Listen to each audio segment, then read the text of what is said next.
প্রিয় দেশবাসী, আসসালামু আলাইকুম।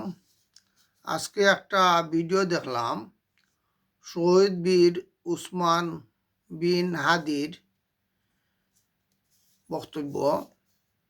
উনি এক সাংবাদিকের প্রশ্নের জবাবে বলতেছেন, ৩২ নম্বর বাঙ্গার জন্য যখন ছাত্র জনতা জুলাই যোদ্ধারা যায়, তখন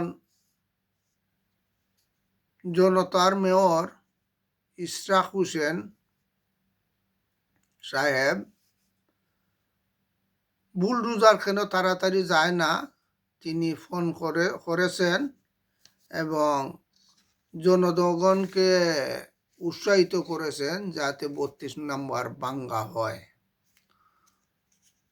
তো এতে বোঝা যায় ৩২ নম্বর বাঙ্গার পিছনে স্থানীয়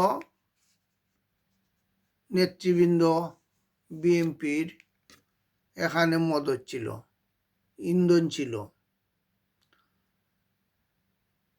যদিও ছাত্র জনতা, অন্য পাবলিক এই ৩২ নম্বর বাঙ্গার জন্য তারা গিয়েছে, কিন্তু পিছন থেকে যেসব সাপোর্ট দেওয়া দরকার, এই ভিডিও দেখলে বোঝা যায় এখানে ঢাকার স্থানীয় যে বিএনপির নেতৃবৃন্দ, তাদেরই এখানে বেশি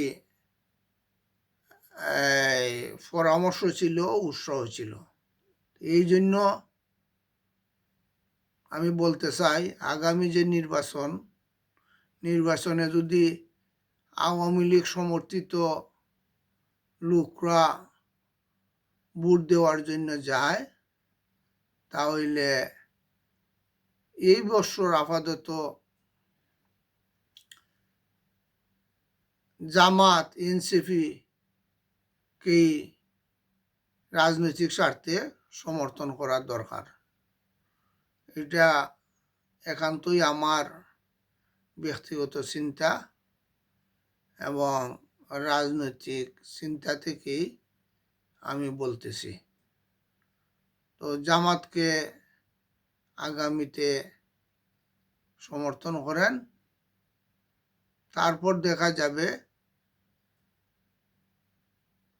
কি হয়। আর জামাতকে যদি সমর্থন করা না হয়, এককভাবে রাষ্ট্র ক্ষমতার অধিকারী হয়ে যাইবে বিএনপি। ধন্যবাদ।